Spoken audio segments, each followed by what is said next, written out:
కలన్ చేస్తారు. ఇక్కడ కనిపిస్తుంది రమానందన్ అలియాస్ నందు, ఇటుపక్క జాగర్లముడి మధుకర్. వీళ్ళిద్దరూ గుంటూరు వాసులు, యూకేలో స్థిరపడ్డారు. ప్రస్తుతం వీళ్ళు వైరల్ అవుతున్నారు సోషల్ మీడియాలో. కారణం ఏంటంటే వీళ్ళ మీద విజయవాడ సమీపంలో ఇబ్రహీంపట్నంలో కేసు నమోదైంది. మామిళ్ళపల్లి శివక్రాంత్ అనే అతను వీళ్ళ మీద కేసు పెట్టారు. ఆ కేసుని ఎఫ్ఐఆర్ కూడా చేశారు ఇబ్రహీంపట్నం పోలీసులు. మరి ఇప్పుడు ఏమవుతుంది? కేసు పెట్టారు శివక్రాంతి, కేసు పెట్టిన తర్వాత వాళ్ళు ఎఫ్ఐఆర్ చేశారు. ఎఫ్ఐఆర్ చేసిన తర్వాత ఇన్వెస్టిగేషన్ చేయాలి. ఇన్వెస్టిగేషన్ చేయాలంటే మధుకర నందన్ని తీసుకురావాలి. ఈ నందుని మధుకర్ని తీసుకురావాలి యూకే నుంచి. అది సాధ్యమా? సాధ్యపడదు. మరి పోలీసులు ఇన్వెస్టిగేషన్ ఏ ప్రాసెస్లో చేస్తారు? మధుకర్ తండ్రి గుంటూరులో ఉంటారు కాబట్టి మధుకర్ తండ్రి గుంటూరులో ఉన్నటువంటి అతని ఇంటికి ఇబ్రహీంపట్నం పోలీసులు వెళ్తారు, వెళ్ళే అవకాశం ఉంది. ఆయన మీద ప్రెజర్ చేస్తే అప్పుడు వీళ్ళు గుంటూరుకు వచ్చే అవకాశం ఉంది. ఈ కేసు ఫర్దర్ ఇన్వెస్టిగేషన్ సాగేటువంటి ఛాన్సెస్ ఉన్నాయి. ఇన్ కేసు మధుకర్ తండ్రి మీద ప్రెజర్ తీసుకురాకపోతే ఈ కేసు ఇక మర్చిపోవడమే. దానికి కారణం ఏంటి? యూకే నివాసులు వీళ్ళు, యూకేలో స్థిరపడ్డారు. యూకేలో స్థిరపడిన తర్వాత యూకే లైఫ్ ఎలా ఉంటుంది, యూకేలో లగ్జరీ లైఫ్ ఎలా ఉంటుంది, హోటల్స్ ఎలా ఉంటాయి, ఇలా రకరకాల వీడియోస్ చేశారు వీళ్ళు. వీడియోస్ చేసి సోషల్ మీడియాలో బాగా పాపులర్ అయ్యారు. ఆ పాపులారిటీనే వీళ్ళకి పెట్టుబడిగా మారింది బిజినెస్ చేసుకోవడానికి. ఆ బిజినెస్ ఏంటి? యూకేలో ఉండేటువంటి కొన్ని కన్సల్టెన్సీలతోటి వీళ్ళు టైఅప్ అయిపోయి డెస్టినీ అనేటువంటి దాన్ని వీళ్ళు సొంతంగా పెట్టుకున్నారు వస్తున్నటువంటి సమాచారం ప్రకారం.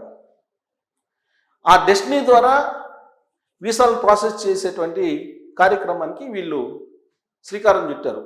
సోషల్ మీడియాలో వీడియోస్ చేయడంతో పాటు దాదాపు 6 కంపెనీలు వీళ్ళు ఓపెన్ చేశారు. 6 కంపెనీలకు సంబంధించిన అడ్రస్ ఇవన్నీ కూడా నిన్న వీడియోలో నేను చూపించడం జరిగింది. ఈ 6 కంపెనీల ద్వారా రకరకాలుగా వీళ్ళు వ్యాపారం చేస్తున్నారు. దాంట్లో ఒకటి డెస్టినీ. డెస్టినీ అనేది ఏంటి? వీసాలు ప్రాసెస్ చేయటం. అయితే ఇప్పుడు మామిళ్ళపల్లి శివక్రాంత్ అనే అతను చేసినటువంటి కంప్లైంట్ ప్రకారం అతను యూకేలో ఉన్నప్పుడు అతని వీసా గడువు ముగిసింది. దాన్ని రెన్యువల్ చేసుకోవాలి. రెన్యువల్ చేసేటువంటి బాధ్యతను రెన్యువల్ చేయమని చెప్పి ఈ కన్సల్టెన్సీ డెస్టినీ అనేటువంటి కన్సల్టెన్సీని అప్రోచ్ అయితే వాళ్ళు ప్రాసెస్ చేయడానికి అమౌంట్, వాళ్ళ బ్రాంచ్ ఇండియాలో ఉంది, దాని ద్వారా మీరు అమౌంట్ పే చేయండి అని చెప్పి చెప్తే అతను పే చేశాడు. ఆ పే చేసినటువంటి రిసిప్ట్స్ కానీ అకౌంట్ నెంబర్ కానీ ఇవన్నీ కూడా పోలీసులకి ఆయన ఇవ్వడం జరిగింది, ఇబ్రహీంపట్నం పోలీసులకి. దాన్ని బేస్ చేసుకుని కేసు నమోదు చేశారు. ఆ తర్వాత ఏమైంది? డబ్బులు పే చేసిన తర్వాత కాంటాక్ట్లోకి రాలేదు. కాంటాక్ట్లో రాకపోక సిమ్ని బ్లాక్ చేసేసారు. దీంతో అనుమానం వచ్చినటువంటి అతను పోలీసులను అప్రోచ్ అయ్యారు, మోసపోయాను అని చెప్పి తెలిసిన తర్వాత. ఇలాంటి వాళ్ళు ఇంకొక 4-5 ఉన్నారు. వాళ్ళు కూడా సేమ్ ఇదే కథనాన్ని చెప్తున్నారు, ఇదే కథను చెప్తున్నారు. వీళ్ళు సోషల్ మీడియా ద్వారా పాపులర్ అయిపోయి బిజినెస్ స్టార్ట్ చేసి అమాయకులైనటువంటి నిరుద్యోగులను మోసం చేస్తున్నారు ఈ దంపతులు అనేటువంటి ఆరోపణలను వీళ్ళు ఎదుర్కొంటున్నారు. వాస్తవంగా వీళ్ళు గుంటూరులో ఉన్నప్పుడు మధ్యతరగతి ఫ్యామిలీ, కష్టపడి చదువుకొని యూకే వెళ్ళారు. యూకేలో సోషల్ మీడియా ద్వారా బాగా సంపాదించున్నారు. వాళ్ళు ఫస్ట్ కిచెన్ అని చెప్పి, నందూస్ కిచెన్ అని చెప్పి, నందూస్ వరల్డ్ అని చెప్పి రకరకాల పేర్లతోటి యూట్యూబ్ ఛానల్స్ని ఓపెన్ చేసి బాగా సంపాదించేశారు. ఆ తర్వాత మళ్ళీ బిజినెస్ని స్టార్ట్ చేస్తున్నారు. కొన్ని మిలియన్ సబ్స్క్రిప్షన్స్ ఉన్నారు వాళ్ళకి. వాళ్ళందరూ సబ్స్క్రిప్షన్ అయినటువంటి ప్రతి వాళ్ళు వీళ్ళకి కాంటాక్ట్లోకి ఉంటారు, వీళ్ళని నమ్ముతారు కూడా. ఎందుకంటే ఈ మధ్యకాలంలో సోషల్ మీడియాలో వస్తున్నటువంటి వాళ్ళు ఇన్ఫ్లుయెన్సర్స్గా కొంతమంది మారిపోతున్నారు. వాళ్ళనే సెలబ్రిటీస్గా కూడా గుర్తిస్తుంది సమాజం. అందుకే వాళ్ళు స్పాన్సర్షిప్ ఇస్తూ ఉన్నారు. కొన్ని ప్రొడక్ట్స్కి ప్రమోషన్స్ కూడా చేస్తూ ఉన్నారు. అలానే వీళ్ళు కూడా వ్యాపారం చేస్తూ ఉన్నారు యూకేలో. జెన్యూన్గా చేసుకున్నంత వరకు ఓకే, వాళ్ళని ఏమో అభ్యంతరం పెట్టలేదు ఎవరు. ఎప్పుడైతే ఫ్రాడ్ చేసేటువంటి ఆలోచన వచ్చిందో ఆ రోజు నుంచి వీళ్ళ కథ రివర్స్ అయింది. ఎన్నో సంవత్సరాలుగా సంపాదించుకున్నటువంటి పేరు ఒక్కసారిగా కోల్పోయారు. ఇప్పుడు నందూస్ వరల్డ్ నుంచి అన్సబ్స్క్రైబ్ అవుతున్నారు చాలామంది. ఎందుకంటే వీళ్ళు నిజాయితీ పరులు, వీళ్ళు కష్టపడి వచ్చారు, వీళ్ళు కష్టపడి యూకేలో స్థిరపడ్డారు, వీళ్ళలాగా మనం కూడా స్థిరపడాలనే స్ఫూర్తితోటి అనేక మంది వీళ్ళ వీడియోలను ఫాలో అయ్యారు.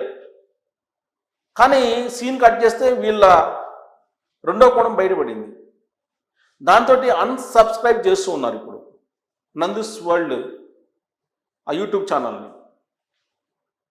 సో అంటే పేరు తెచ్చుకోవడం అనేది కష్టం, దాన్ని డ్యామేజ్ చేసుకోవడం అనేది చాలా సెకండ్స్లో పని.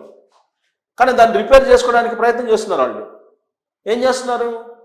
కొంతమంది యూకేలో నిబంధనలకు విరుద్ధంగా వ్యవహరించి, ఇక్కడ చట్టాలకి విరుద్ధంగా వ్యవహరించి వీసాలను రెన్యువల్ చేయించుకోలేనటువంటి పరిస్థితుల్లో ఉన్నటువంటి వాళ్ళు ఉద్దేశపూర్వకంగా తమను డ్యామేజ్ చేస్తున్నారు అనేది నందూస్ ఫ్యామిలీ నుంచి వస్తున్నటువంటి వర్షన్. ఇప్పుడు పోలీసులు ఇన్వెస్టిగేషన్ ప్రారంభించారు. మరి వీళ్ళు చెప్పేటువంటి వర్షన్ కరెక్టా? వాళ్ళు డబ్బులు ఇచ్చాము, 15 నుంచి 20 లక్షల రూపాయల దాకా డబ్బులు ఇచ్చాము ఒక్కొక్కరు అని చెప్పి ఒక 5-6 బయటకు వచ్చారు. వాళ్ళు చెప్పేది కరెక్టా? లేదు నిజంగానే యూకేలో ఉండేటువంటి చట్టాలకు విరుద్ధంగా వ్యవహరిస్తూ అక్కడ వీసా రెన్యువల్కి అనర్హులుగా మిగిలిపోయి వీళ్ళ మీద అభాండాలు వేస్తున్నారా అనేది కూడా పోలీసులు తేల్చాలి.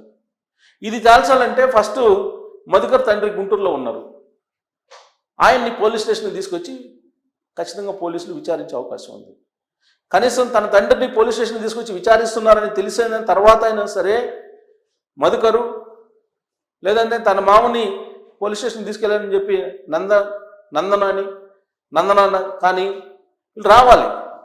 జనరల్గా పోలీస్ ట్రీట్మెంట్ అలానే ఉంటుంది, వచ్చే అవకాశం ఉంది. పోలీసులు అనుకుంటే కొండ మీద కోతినైనా దింపేస్తారు, ఏ దేశంలో ఉన్నా కానీ రప్పిస్తారు. పోలీసులు తలుచుకుంటే, ప్రభుత్వాలు తలుచుకుంటే, సీరియస్గా తలుచుకుంటే. కానీ సీరియస్గా తలుచుకోవాలి. మరి ఇప్పుడు ఇబ్రహీంపట్నం పోలీసులు కేసు అయితే నమోదు చేశారు. మధుకర్ తండ్రికి ఫోన్ చేసి మాట్లాడారని కూడా తెలుస్తుంది. మరి ఆయన్ని పోలీస్ స్టేషన్కి పిలిపిస్తే ఆయన ఏం చెప్తారు? ఇప్పుడు బాధితులు ఏం చెప్తున్నారు? ఈ ఫ్యామిలీ మొత్తం కలిసి చేసినటువంటి ఫ్రాడ్ కింద చెప్తున్నారు. అందరికీ తెలుసు ఈ ఫ్రాడ్. వాళ్ళు వ్యూహాత్మకంగా సమాజాన్ని నమ్మించి ఒక్కసారిగా కోట్లాది రూపాయలు సంపాదించేసి అందరినీ మోసం చేసేశారు అనేటువంటి ఆరోపణలు వీళ్ళ మీద చెప్తున్నారు. మరి అది నిజమేనా అనేది కూడా పోలీసులు నిర్ధారించాలి. ఈ యూకే చట్టాల ప్రకారం అక్కడికి వెళ్ళి వీళ్ళని తీసుకొచ్చే పరిస్థితి లేదు. ఎందుకంటే మనం చూస్తున్నాం, నీరవ్ మోడీ, లలిత్ మోడీ, విజయ్ మాల్యా వీళ్ళంతా ఎప్పుడో 15-16 సంవత్సరాల క్రితం యూకేకి వెళ్ళారు. కొన్ని వేల కోట్ల రూపాయలు భారతదేశానికి నామం పెట్టేసి భారత్లో ఉండేటువంటి బ్యాంకులకి ఎగ్గొట్టేసి వెళ్ళిపోయారు. వాళ్ళని ఏమి తీసుకురాలేకపోతుంది, భారత ప్రభుత్వం తీసుకురాలేకపోతుంది. పైగా అక్కడి నుంచి భారతదేశం గురించి మాట్లాడుతున్నారు ఇప్పుడు అక్కడ యూకేలో వీళ్ళందరూ. సో కాబట్టి వీళ్ళని కూడా యూకే నుంచి తీసుకొచ్చేటువంటి అవకాశం మన పోలీసులు వెళ్ళి లేదు. వాళ్ళకై వాళ్ళు వస్తే తప్ప. సో వాళ్ళకై వాళ్ళు రావడానికి అవకాశం ఉందా? ఆ దిశగా పోలీసులు ఇన్వెస్టిగేషన్ చేస్తే ఈ కేసు బయటపడే అవకాశం ఉంది. మరి ఆ దిశగా పోలీసులు ఎంక్వైరీని మొదలు పెడతారా? యూకేకి వెళ్ళి అక్కడి నుంచి వీళ్ళు తీసుకొచ్చిన పరిస్థితి లేదు కాబట్టి వాళ్ళ తండ్రిని అదుపులోకి తీసుకుంటే వీళ్ళు వచ్చే అవకాశం ఉందా అనే దాని మీద మీరు కామెంట్ చేయొచ్చు. Thank you.